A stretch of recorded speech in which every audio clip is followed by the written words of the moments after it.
নকল ঘি সারা বাংলাদেশে এগুলো বিক্রি করতেছে এবং বিক্রেতার স্বীকারোক্তিও তো আমরা শুনছেন আগের ভিডিওতে। এটা তো 1 কেজি নাকি, মানে 1 কেজির মধ্যে ডালটা কত? ডালটা আপনার ডালটা 600 গ্রাম। এই যে নকল ঘি, হ্যাঁ এই নকল ঘি এখন। আসসালামু আলাইকুম ওয়া রাহমাতুল্লাহি ওয়া বারাকাতুহু। এর পূর্বে একটা ভিডিও দেখেছিলেন যে নকল ঘি ধরা হয়েছিল এবং তার স্বীকারোক্তি ছিল সেখানে ডালডা আছে পুরোটাই। তা আমার ঘোষণা ছিল এটা তো আমরা পানিতে ফেলে দেবো। এখন এটা তো আবার অনেকের প্রশ্ন থাকতে পারে, আপনি যে এটা নকল ঘি ধরছিলেন নিজে খাইছেন নাকি? এই টাইপের লোক তো আমি না। ক্ষুদ্র নাগরিক হিসেবে যতটুকু পারি কাজ করি জনগণের জন্য। এই যে নকল ঘি, হ্যাঁ এই নকল ঘি এখন 700 টাকা কেজি বেচে। এই ধরনের জিনিসপত্র রোডে ঘাটের থেকেও কিনবেন না। 1 কেজি ঘি বানাইতে গেলে 1400-1500 টাকা খরচই উঠবে আপনার শহরের ঘি বানাইলে। তো সেই নকল ঘি তারে দেওয়া হয় নাই, কারণ সে যদি আরেক জায়গায় বিক্রি করে দেয় পরবর্তীতে আমার ঘোষণা ছিল এটা আমরা ফেলে দেব।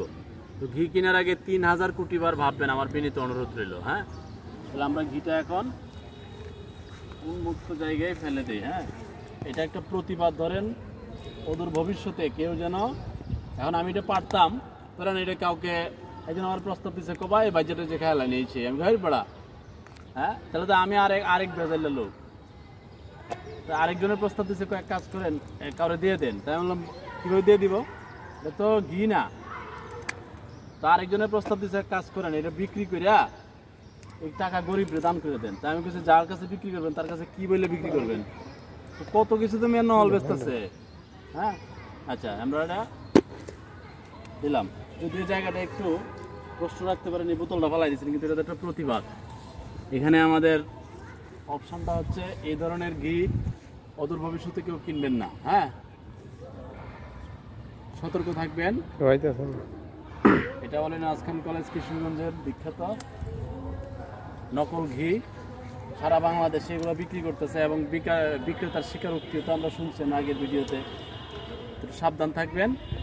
হ্যাঁ এই যে নকল ঘি দেখেন চরিত্র, এখানে ডালটা দিছে আপনার মনে করেন টোটালি, হ্যাঁ একটু এনতে কিনে পরে এটা মানুষের দেয়। হ্যাঁ এলো নকল ঘি। হ্যাঁ এটা বাজারতে ধরা হয়েছে নকল ঘি। হ্যাঁ খাইবে নকল ঘি কি বেটা রাখবো, এই যে গ্রাম দেখো হয়ে যাবে। এগুলো ডালটা দিচ্ছে, ডালটা আছে না 140 টাকা ডালটা বাজারতে কিনা ওটা ঘিয়ের ফ্লেভার দিয়া এটা কিষণ বড় বাজারে বিক্রি করতে হয়েছিল, তারা ধরা হয়েছে। ধরার পরে সে স্বীকারোক্তি দিচ্ছে যেগুলো নকল ঘি। ডালটা হলো তোমার 140 টাকা কেজি। তো সবাই যে যেখানে আছেন অদূর ভবিষ্যতে টোটাল বাংলাদেশে এরকম নকল ঘিটি কিনবেন না।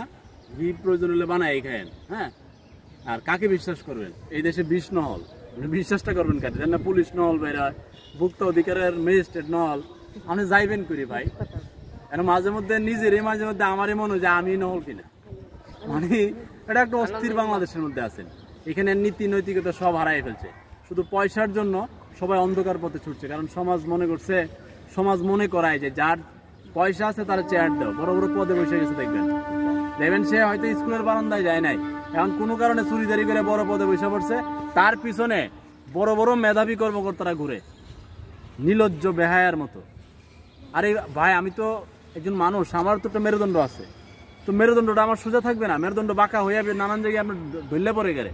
হ্যাঁ তো এই যে নীতি নৈতিকতা হারাইছে, আর টাকার পিছনে ছুটতে এই নকলের কারবার সারা বাংলাদেশে।